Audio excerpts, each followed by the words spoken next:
شكرا ربي شكرا هديت قلبي.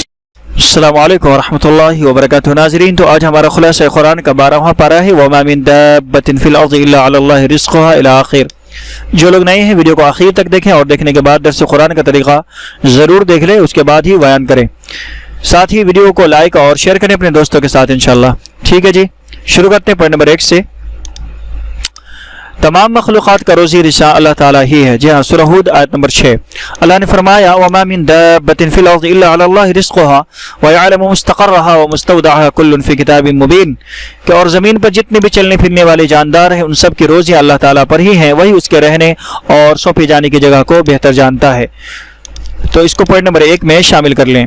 پوائنٹ نمبر 2، منکرین قرآن کو 10 سورتوں کا کھلا چیلنج. جی ہاں، سورہ ہود آیت نمبر 13 اللہ نے فرمایا ام یقولون افترا قل فأتوا بعشر سور مثله مفتریات وادعوا من استطعتم من دون اللہ ان کنتم صادقین. کیا یہ کہتے ہیں کہ یہ قرآن اسی نے گڑھا ہوا ہے؟ قل فأتوا بعشر سور مثله مفتریات، میرے محبوب آپ کہہ دیجئے کہ اسی طرح کی 10 صورتیں تم بھی گڑھ کر کے لے آؤ. وادعوا من استطعتم، اللہ کو چھوڑ کر جس کو چاہو تم اپنے ساتھ بلا لو، اور اس طرح کی 10 صورتیں لا کر دکھلاؤ اگر تم اپنے دعوے میں سچے اور پکے ہو. تو اس آیت کریمہ کے اندر اللہ تبارک و تعالیٰ نے منکرین قرآن کو 10 صورتیں لانے کا چیلنج دیا، جس کے سامنے وہ سب کے سب جو ہے بے کس، بے بس، عاجز اور قاصر و مجبور ہیں. تو اس کو بھی پوائنٹ نمبر 2 میں شامل کر لیں.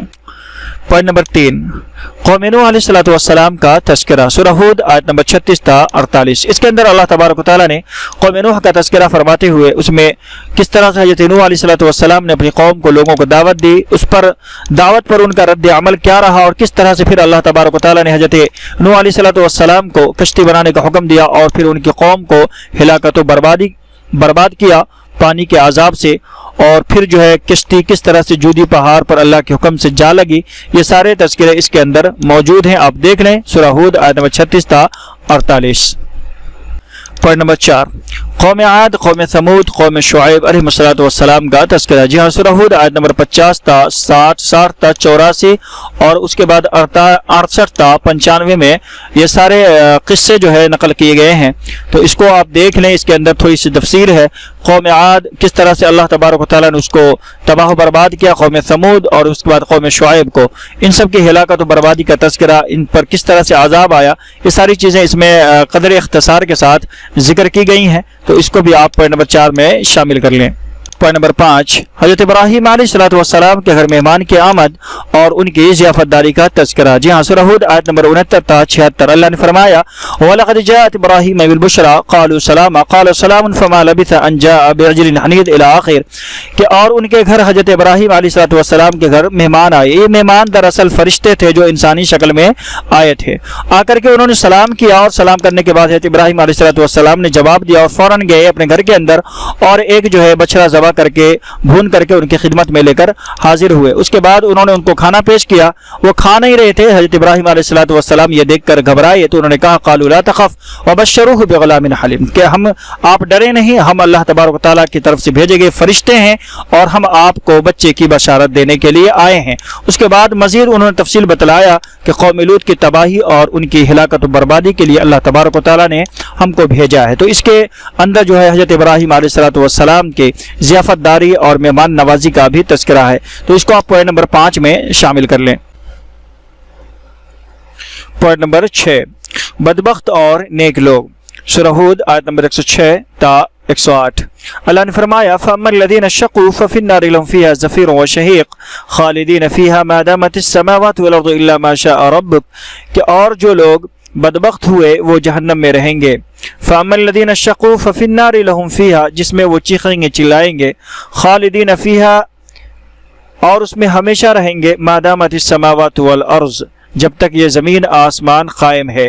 اور نیک لوگوں کے متعلق اللہ نے فرمایا وَأَمَّا الَّذِينَ سُعِدُوا فَفِي الْجَنَّةِ خَالِدِينَ فِيهَا مَا دَامَتِ السَّمَاوَاتُ وَالْأَرْضُ إِلَّا مَا شَاءَ رَبُّكَ. اور نیک لوگ جنت میں رہیں گے اور اس میں ہمیشہ رہیں گے، ما دامت السماوات والارض الا ما شاء ربک، اور وہ جب تک زمین آسمان قائم ہے، الا یہ کہ اللہ چاہے. تو اس کے اندر نیک اور بدبخت لوگوں کا تذکرہ موجود ہے. اس کو پوائنٹ نمبر 6 میں شامل کر لیں. پوائنٹ نمبر 7، استقامت علی الدین کا حکم۔ جی ہاں، سورہ ہود آیت نمبر 112، اللہ نے فرمایا فاستقم کما امرت ومن تاب معک ولا تطغوا، میرے محبوب آپ استقامت اختیار کیجئے، جمے رہیے جیسا کہ آپ کو حکم دیا گیا ہے، اور وہ لوگ بھی جو آپ کے ساتھ توبہ کر چکے ہیں۔ تو اس میں اللہ تبارک و تعالیٰ نے استقامت علی الدین کا حکم دیا ہے محمد رسول اللہ اور آپ کے صحابہ کرام اور تمام مومنین کو۔ تو اس کو پوائنٹ نمبر 7 میں شامل کر لیں۔ پوائنٹ نمبر 8، نیکیاں گناہوں کو مٹا دیتی ہیں۔ جی ہاں، سورہ ہود آیت نمبر 114، اللہ نے فرمایا وَأَقِمِ الصَّلَاةَ طَرَفَيِ النَّهَارِ وَزُلَفًا مِّنَ اللَّيْلِ إِنَّ الْحَسَنَاتِ يُذْهِبْنَ السَّيِّئَاتِ، کہ دن کے دونوں سروں میں نماز قائم رکھیے۔ ان الحسنات یذہبن السیئات، بے شک نیکیاں برائیوں کو ختم کر دیتی ہیں۔ تو اس میں اللہ تبارک و تعالیٰ نے نماز کے ذریعے برائیوں کے خاتمے کا اعلان فرمایا ہے کہ نماز پڑھنے سے برائیاں ختم ہوتی ہیں، گناہ مٹتے ہیں۔ تو اس کو بھی پوائنٹ نمبر 8 میں شامل کر لیں۔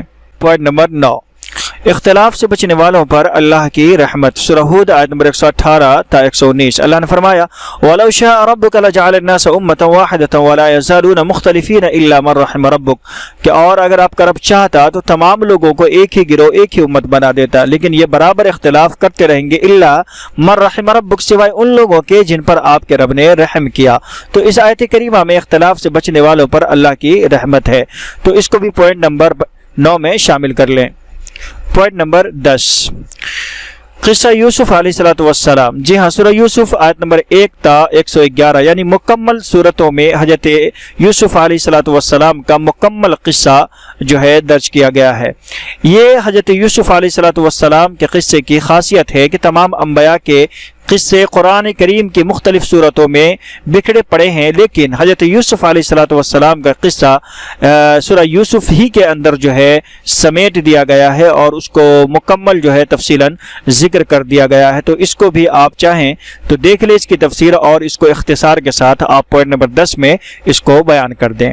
تو یہ کل ملا کر 10 پوائنٹس ہیں۔ جو لوگ نئے ہیں وہ درس قرآن کا طریقہ یہ ویڈیو ضرور دیکھ لیں۔ ناظرین، تو طریقہ درس قرآن یہ ہے، نمبر 1، وقت کا تعین کر لیں کہ آپ کے پاس کتنا وقت ہے، 10 منٹ، 15 منٹ، یا اس سے کم یا اس سے زیادہ، کیونکہ تقریباً 10 سے 15 منٹ کا ہی وقت ہوتا ہے، یا اگر آپ نے 1 گھنٹہ بولنا ہے یا آدھا گھنٹہ بولنا ہے تو اسی طرح سے آپ نے پوائنٹس کو بھی ذہن نشی کرنا ہے، 5 کرنا ہے، 6 کرنا ہے، 7 کرنا ہے، 8 کرنا ہے، ٹھیک ہے۔ تو یہاں پہلے آپ وقت کا تعین کر لیں، آپ کے پاس وقت کتنا ہے، ٹھیک ہے۔